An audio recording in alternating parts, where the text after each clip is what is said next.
Good. We want to do a follow-up. Let's go to line 1 and talk to John. John, welcome to the Schilling Show, and you're on with Rick Sincere.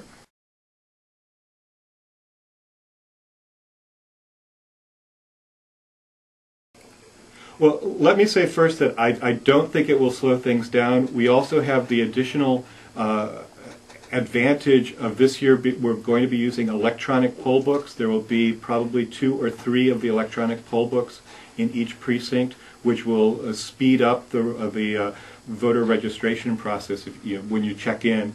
But also we're somewhat painted into a corner on this as far as state law goes. We can't acquire any of the machines that we normally use. We can't borrow them, we can't rent them, we can't buy them.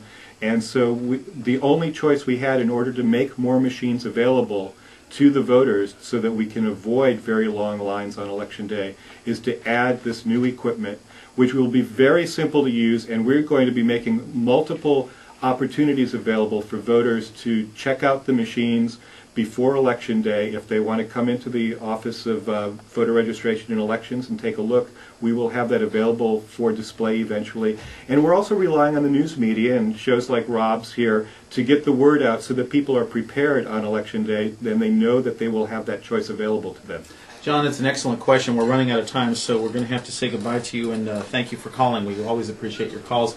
You know, it does bring up a good point, though, and it's something that I am concerned about, again, looking at logistics, is if for some reason, you ask somebody and they take a long time, and it does slow people down, and there's a long line at the end of the day with a 90% turnout and people haven't been processed, are people disenfranchised? Do you hold the polls open longer? Do you have to get a court order? I mean, we've got about 30 seconds for a very complex question. Well, anybody who's standing in line at 7 o'clock on Election Day is allowed to vote. There's no question about that.